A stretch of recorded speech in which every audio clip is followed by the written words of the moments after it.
Good morning students. मैं राजकुमार सैनी आप सभी बच्चों का इस ऑनलाइन पाठ्यक्रम में स्वागत करता हूं। प्यारे बच्चों, कल हमने 7 क्वेश्चनों का अध्ययन किया था। अब देखिए उसी श्रृंखला में आगे क्वेश्चन संख्या जो 8 है उसकी हम बात कर रहे हैं। तो 8 नंबर क्वेश्चन में क्या दिया गया है, यानी आपके पास एक कोई इस तरह से फिगर बना हुआ है, ये कोई डायग्राम आपके पास सर्किल, और उस सर्किल का मान लो ये AOB के इसका डायमीटर है,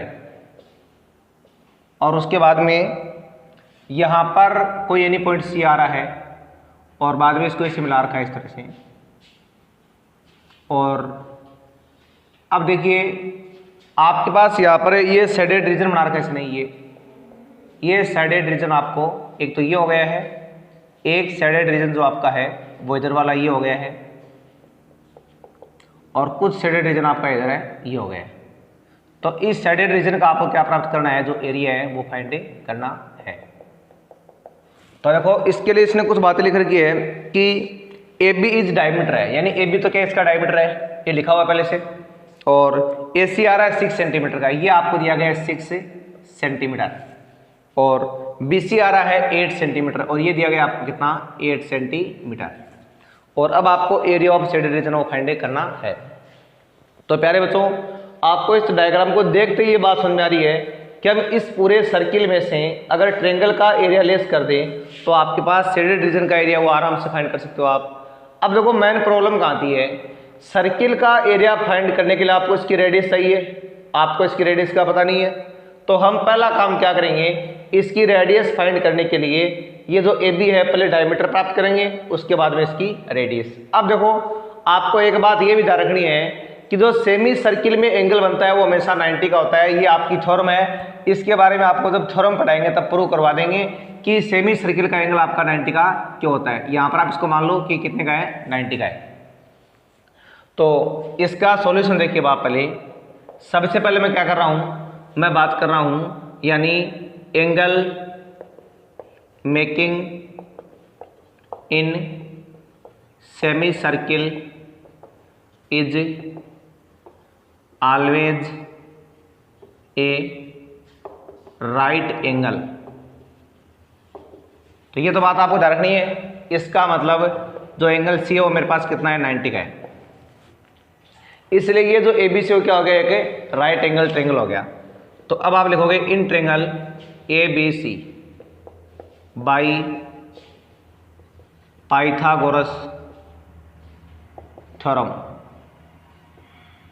जब आप इसमें पाइथागोरस थ्योरम लगाओगे तो आपको हाइपोटेनस का मान तो आ रहा है AB स्क्वायर, और ये मेरे पास है AC square plus BC square. और अब AB तो आपको फाइंड करना है पहले से, यहाँ पर AC का मान मेरे पास आ रहा है कितना, 6 का स्क्वायर, और ये आ रहा है 8 का स्क्वायर। अब ये तो आपको फाइंड करना है ही, ये 36 प्लस ये आ रहा है 64। अब AB स्क्वायर है वो मेरे पास आ रहा है 100, और जो AB है वो मेरे पास आ रहा है √100, और AB मेरे पास कितना आ गया, 10 सेंटीमीटर आ गया। तो प्यारे बच्चों, ये तो पहले आपने जो AB है वो डायमीटर आपने प्राप्त कर लिया है। अब डायमीटर की सहायता से आपको क्या निकालनी है, इसकी रेडियस भी निकालनी है।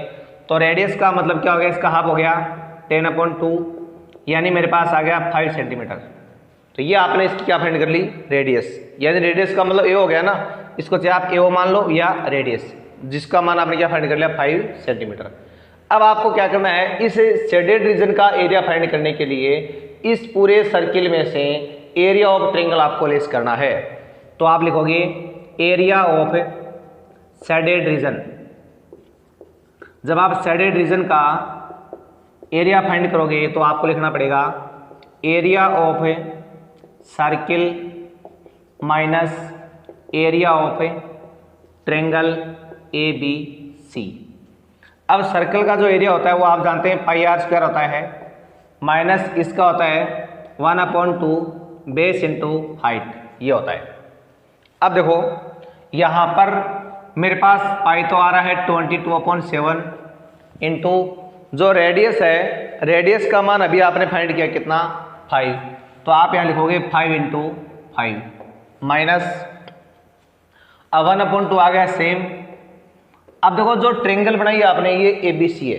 अब इसका बेस क्या लोगे, राइट क्या लोगे? सबसे पहले मैं आपको बता दूं, अगर आपके पास कोई भी राइट एंगल ट्रेंगल होता है, मेरी बात को आपको ध्यान से सुनना है, आपके पास कोई भी राइट एंगल ट्रेंगल होता है तो उस कंडीशन में उसका बेस और राइट क्या होता है, जो साइडें इस राइट एंगल का निर्माण करती है, यानी ये साइड और ये साइड, ये दोनों किस में काम आएगी? आपकी बेस और राइट में काम आएगी। अगर आपका ट्रेंगल राइट एंगल ट्रेंगल है तो यहाँ पर देखो राइट एंगल आपका यहाँ बढ़ रहा है, इसमें एक तो BC काम आ रही है और एक AC काम आ रही है, तो बेस और राइट का मान क्या बनेगा? 6 और 8, न कि आपको 10 मानना है, ठीक है ना? इस बात को ध्यान रखना है। तो यहाँ पर आ रहा है 6 × 8। अब इसको आप आगे सॉल्व करोगे तो 22 × 25 अपॉन 7 माइनस ये मेरे पास कितना आ गया? 2 से 3 टाइम, और ये हो गया 3 × 8। अब ये मेरे पास क्या आ गया? देखो अभी ये तो हो गया 50 कैरी 5 और 55 अपॉन 7 माइनस 24, नीचे आपने इसके 1 माना। अभी यहाँ पर देखो जब आप 7 को यहाँ पर लेंगे LCM, जब आप 7 को LCM लोगे तो यहाँ तो आ रहा है 550 आ रहा है, माइनस फिर 8 कैरी 2 आ रही है और 14 2 हो गया 16। अब इन दोनों को जब आप लेस करोगे तो आपके पास यहाँ पर क्या आ जाएगा? एक तो आ रहा है 2 पहले से, और यहाँ पर हो गया 7, तो फिर बच रहा है मेरे पास कितना? 8 बच रहा है, और फिर यहाँ पर हो गया 2 तो बच रहा है 3, अपॉन में आ रहा है 7 सेंटीमीटर स्क्वायर। तो इस तरह से आप इसका ये जो एरिया वो फाइंड, जब आगे अगर आप इसमें डिवाइड करना चाहें तो आपका इसमें डिवाइड हो जाएगा 54.57 सेंटीमीटर स्क्वायर। तो ये भी आपका आंसर है वो आ सकता है। इसमें आप ये लिखते हो तो भी आपका आंसर राइट है, और इतना आगे और फाइंड करते हो तो भी आंसर क्या माना जाएगा? आपका राइट माना जाएगा। तो बच्चों ये तो था आपका क्वेश्चन नंबर 8। अब देखो आगे क्वेश्चन नंबर 9। तो देखो 9 में क्या दिया गया आपको? तो प्यारे बच्चों इस 9 के में क्या, देखो हमारे पास ये ABCD क्या कोई एक स्क्वायर आ रहा है, और उसके बाद देखो इसमें क्या दे रखा है इसने, यानी इसकी जो साइड है वो आ रही है 10 सेंटीमीटर आ रही है, ये सारी 10 सेंटीमीटर है, इसको भी आप 10 सेंटीमीटर मान सकते हो। अब उसके बाद क्या कर रखा है? देखो इसने कुछ ऐसे सेमी सर्किल बना रखे हैं, इधर से इसने एक सेमी सर्किल बनाया ये, और उधर से भी इसने क्या बना दिया? एक सेमी सर्किल वो बना दिया। ये इस तरह से इसने मतलब कुछ सेमी सर्किल वो बना रखे हैं। फिर देखो ऊपर से भी इसने एक ऐसे सेमी सर्किल बना दिया ये, और उसके बाद में इधर से भी इसने क्या बना दिया? एक सेमी सर्किल वो बना दिया है। और उसके बाद देखो इसने ये जो रीजन है इसको इसने क्या कर रखा है? शेडेड कर रखा है। ये शेडेड रीजन है जिसका आपको क्या फाइंड करना है? एरिया फाइंड करना है। तो देखो बच्चों सबसे पहले देखिए हमें यहाँ पर क्या करना है। अब हमें इतना तो समझ में आ गया कि हमें इस शेडेड रीजन का क्या निकालना है? एरिया निकालना है। लेकिन देखो अब एक समस्या है, हम क्या करेंगे? पहले स्क्वायर का निकालेंगे। अब स्क्वायर में से इनको क्या नाम दे? देखो ये देखो जो खाली भाग है वो न तो ट्रेंगल है न कुछ और है, ये भी खाली भाग है, ये भी खाली भाग है, ये भी खाली भाग है। ये चारों जो खाली भाग है इनको हम इसमें से लेस करेंगे, लेकिन इनको कोई नाम नहीं दे सकते हम। तो ये इसको आप मान लो भाग फर्स्ट है, ये भाग सेकंड है मान लो, ये भाग थर्ड है, ये मान लो भाग फोर्थ है। अब हम पहले क्या करेंगे? इन चारों जो खाली भाग है फिलहाल वर्तमान में, इन खाली भागों का हम अलग से क्या निकाल लेंगे? एरिया फाइंड कर लेंगे। उसके बाद में क्या करेंगे? इस पूरे ABCD में से आपको इन चारों खाली भागों का एरिया वो क्या करना है? लेस करना है। तो आपके पास क्या आ जाएगा? शेडेड रीजन का एरिया। तो हम यहाँ पर पहले क्या कर रहे हैं? सबसे पहले मैं लिख रहा हूँ यानी area of region first and second. मैं एक बार जो रीजन फर्स्ट और सेकंड है इन दोनों का मैं एरिया निकाल रहा हूँ। तो ये कैसे निकालूंगा मैं? यानी मैं लिखूंगा एरिया ऑफ स्क्वायर माइनस, अब देखो ये जो आपका स्क्वायर बना हुआ ना, इसको देखो आप इधर देख लो अलग से, मैं आपको समझा दूँ दोबारा थोड़ा सा और। ये स्क्वायर था आपका इस तरह से बना हुआ, ये इसमें देखो इसने सेमी सर्किल बना रखे हैं। इधर मान लो एक सेमी सर्किल ये बना हुआ है, एक मान लो इधर ही सेमी सर्किल वो बना हुआ है। अब आपको जो करना है इसमें इस रीजन का और इसका आप एरिया फाइंड करना चाह रहे हो ना, तो हम यहाँ पर क्या करेंगे? इन दोनों रीजन का एरिया फाइंड करने के लिए इस पूरे ABCD में से हम देखो इधर बन रहा है तो ये सेमी सर्किल ये बन रहा है ना, एक तो इधर ये रहा सेमी सर्किल, ये काम लेंगे हम। एक इधर वाला आपका ये सेमी सर्किल है वो हम काम में लेंगे। तो हम यहाँ पर क्या करेंगे? यानी इस पूरे स्क्वायर में से ये सेमी सर्किल और ये दोनों लेस कर देंगे तो हमारे पास किसका एरिया आ जाएगा, जो रीजन फर्स्ट और सेकंड है उसका एरिया आप प्राप्त कर लोगे। तो आपको लिखना पड़ेगा area of square minus 2 into area of semi circle. यानी पहले आपको क्या करना है, इस फर्स्ट और सेकंड रीजन का एरिया फाइंड करना है। तो आपने इस पूरे स्क्वायर में से इन दोनों सेमी सर्किलों का जो एरिया वो लेस कर रहे हैं यहाँ पे। इसके बाद देखो मेरे पास क्या आएगा, इसका होता है ए स्क्वायर 2 इंटू, अब एरिया ऑफ सेमी सर्किल क्या होता है, पाई आर स्क्वायर होता है। अब देखो ए का मान तो बताइए आपको साइड 10 है इसकी, तो यहाँ पर आ गया 10 इंटू 10 आ गया, माइनस 2 इंटू पाई का मान 3.14 लेना क्योंकि आपको क्वेश्चन में दिया गया है। अब देखो रेडियस क्या होगी, देखो भाई ये पूरा 10 सेंटीमीटर आपके पास यहाँ तक का। अब देखो रेडियस इसकी हाफ होगी यहाँ तक क्योंकि रेडियस तो ये रेडियस कितनी होगी इसकी 5 सेंटीमीटर होगी। तो मेरे पास यहाँ पर आर की वैल्यू क्या रहेगी 5 इंटू 5, क्योंकि जो ये साइड पूरी है ना वो इसका डायमीटर बन गई सेमी सर्किल का, तो रेडियस इसकी हाफ होगी ना 5। अब आपको क्या करना है, ये तो आ रहा है मेरे पास 100, ये मेरे पास देखो क्या है 2 इंटू 3.14 इंटू, सॉरी यहाँ पर भी ये 1/2 आएगा, ठीक है ना 1/2, तो यहाँ पर भी आप लगा दो 1/2, क्योंकि आप सेमी सर्किल की बात कर रहे हो आप, क्योंकि पार्ट्स को सर्किल का होता है ना, तो यहाँ पर आएगा 1/2। अब देखो इससे क्या हो जाएगा आपका, ये जो 2 है वो तो गया कैंसिल, और यहाँ 3.14 इंटू मेरे पास आ रहा है 25। अब आपको क्या करना है 100 माइनस 100 में से आपको इन दोनों का मल्टीप्लाई घटाना है। तो जब इन दोनों का आप मल्टीप्लाई कराओगे ना तो ये आपका आएगा 78.50 ये आ जाएगा। तो इसको मैं 78.5 मान सकता हूँ। तो यहाँ पर आ गया मेरे पास 21.5 सेंटीमीटर स्क्वायर। तो ये तो आपने क्या प्राप्त कर लिया अभी, रीजन यानी इस फर्स्ट का और सेकंड का एरिया। अब देखो जितना ये दोनों है उतने आपके ये दोनों है, तो उनका भी सेम आ जाएगा आपका, यानी आप लिखोगे by similarly area of region third and fourth. जब आप थर्ड और फोर्थ रीजन का एरिया निकालोगे तो सेम क्या देगा आपका 21.5 सेंटीमीटर स्क्वायर। लेकिन आपको तो क्या निकालना था वास्तव में, आपको तो इस शेडेड रीजन का एरिया निकालना था। तो हम क्या करेंगे, इस पूरे स्क्वायर में से इन चारों का एरिया क्या कर देंगे, सबट्रैक्ट कर देंगे। तो बच्चों हमारे पास क्या देगा, एरिया ऑफ शेडेड रीजन। तो अब आप लिखोगे एरिया ऑफ शेडेड रीजन। जब आपको शेडेड रीजन का एरिया निकालना है तो आप क्या करोगे, यानी आप लिखोगे area of square minus area of region first and second plus area of region third and fourth. किन दोनों का आप एक साथ ले लो इनका, यानी इन चारों रीजनों का जो एरिया है वो आप स्क्वायर में से घटा रहे हो। अब देखो स्क्वायर का एरिया आप जानते हैं ए स्क्वायर होता है, माइनस इन देखो दोनों का जो आपने एरिया है ना वो दोनों का एक साथ निकाला है, यानी फर्स्ट और सेकंड का एक साथ ये है, थर्ड और फोर्थ का एक साथ ये है। तो आपको यहाँ पर दोनों का एक साथ लिखना है 21.5 प्लस 21.5। अब यहाँ तो आ रहा है मेरे पास 10 इंटू 10, ये हो गया 43, ये आ रहा 100 माइनस 43, तो आपके पास यहाँ पर भी ले जाएगी 57 सेंटीमीटर स्क्वायर। तो बच्चों ये था आपका क्वेश्चन नंबर 9। अब देखो आप क्वेश्चन नंबर 10 के बारे में। तो देखो बच्चों क्वेश्चन नंबर 10 में देखो कुछ इस तरह से आपको एक डायग्राम बना के दे रखा है। वो डायग्राम क्या है कि पहले उसने क्या बना रखा है, कैसे सेमी सर्किल बना रखा है। ये मान लो हमारे पास क्या है, एक सेमी सर्किल। उसने पहले एक तो ये बना रखा है सेमी सर्किल। उसके बाद देखो उसने क्या कर दिया, उसके बाद में इसने एक इसमें सर्किल बना रखा है इस तरह से। ये मान लो इसने पहले कोई ये इसकी रेडियस ली और उसके बाद में उसने क्या बना दिया, इस तरह से एक ये सर्किल है वो बना रखा है।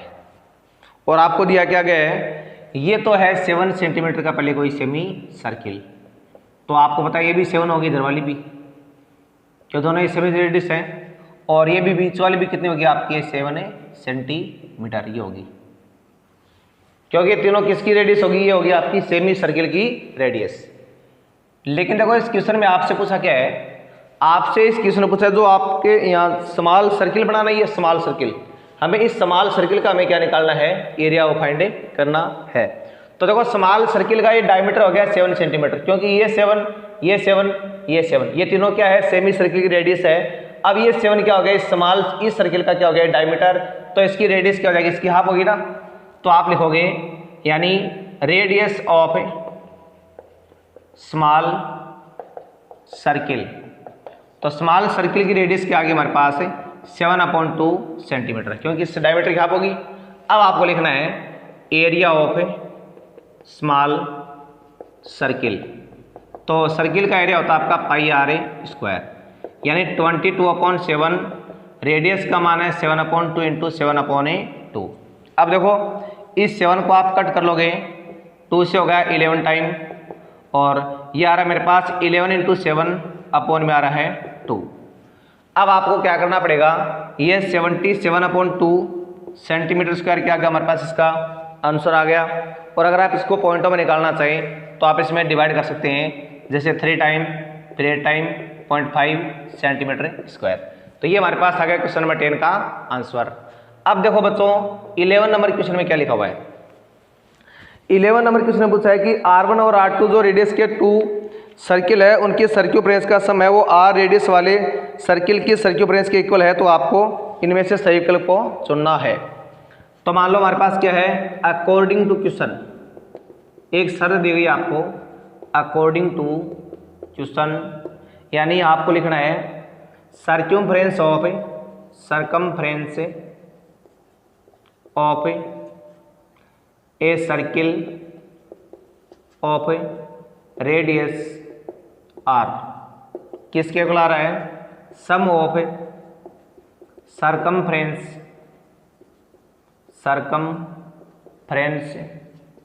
Of circle of radii R1 and R2, ये आपको दिया गया है। यानी R रेडी वाले सर्किल के जो सर्क्यूफ्रेंस है वो R1 R2 रेडी वाले सर्किल है, उनके सर्क्यूफ्रेंस के सम के क्या आ रही है, इक्वल आ रही है। तो अब आप जानते हैं कि R रेडियस वाले सर्किल की सर्क्यूफ्रेंस होती है 2πr, और उन दोनों क्या होगी 2πr1 प्लस 2πr2। अब देखो यहाँ पर आपने 2πr को सेम रख लिया, उधर 2π कॉमन आया तो क्या बचेगा R1 प्लस R2, इन दोनों कट कर दिया आपने, और R मेरे पास क्या आ गया R1 प्लस R2 के इक्वल आ गया। तो डियर स्टूडेंट्स ये आपने क्या प्राप्त कर लिया, क्वेश्चन नंबर जो 11 है उसका आपने सॉल्यूशन वो प्राप्त कर लिया है। अब देखो क्वेश्चन नंबर 12 में क्या दिया गया है, ये क्वेश्चन जो 12 है ना वो बिल्कुल आपका जो फर्स्ट क्वेश्चन है उसके समान ही है। इसमें क्या लिखा हुआ है कि आपके पास एक जो 14 सेंटीमीटर का स्क्वायर है और उसके अंदर आपको क्या बनाना है, एक सर्किल बनाना है। तो ये आपने बना दिया इसके अंदर ये सर्किल, और अब आपको प्राप्त क्या करना है, इसके अंदर आपको जो अंदर ये सर्किल बना हुआ है उसका आपको एरिया है वो फाइंड करना है। देखो फर्स्ट क्वेश्चन में क्या पूछा था आपसे, इसमें इसकी रेडियस पूछी थी, जबकि इस सवाल में आपसे क्या पूछा है, इस सर्किल का आपको एरिया है वो पूछा गया है, जबकि इसकी साइड दे रखी आपको कितनी 14 सेंटीमीटर। तो देखिए यहाँ पर जो इसकी साइड है बिल्कुल जो किसके बराबर, इसके डायमीटर के बराबर है ये, तो इसका डायमीटर भी कितना हो गया 14 सेंटीमीटर, और जब आप इसकी रेडियस निकालते हो तो इसकी हाफ होगी वो, यानी कितनी आ गई 14/2 यानी 7 सेंटीमीटर। तो आपको लिखना है रेडी ऑफ रिक्वायर्ड सर्किल, या लिख दो आप सर्किल की जो रेडी है वो आपके पास क्या आ गई 14/2 यानी 7 सेंटीमीटर। तो आर का मान तो है मेरे पास 7 सेंटीमीटर। अब आपको लिखना है एरिया ऑफ सर्किल जो होता है πr², यहाँ 22/7 इंटू 7 इंटू 7, ये दोनों कट हो गया आपस में, ये 20 इंटू 7 आ रहा है मेरे पास कितना 154 सेंटीमीटर स्क्वायर। तो इस क्वेश्चन में आपको क्या प्राप्त करना था, यही इस तरह से प्राप्त करना था इसका एरिया। तो प्यारे बच्चों इसी के साथ हमारा जो ये टॉपिक है एक्सरसाइज 15 की वो आज हमने कंप्लीट कर ली है। अब हम जो आगे नेक्स्ट टॉपिक है वो शुरू करेंगे, और तब तक आप इसके एग्जाम्पल वगैरह भी निकाल लेना, और ये जो अपना जो आपको पढ़ाया गया है इसका आप रिवीजन कर लेना। धन्यवाद।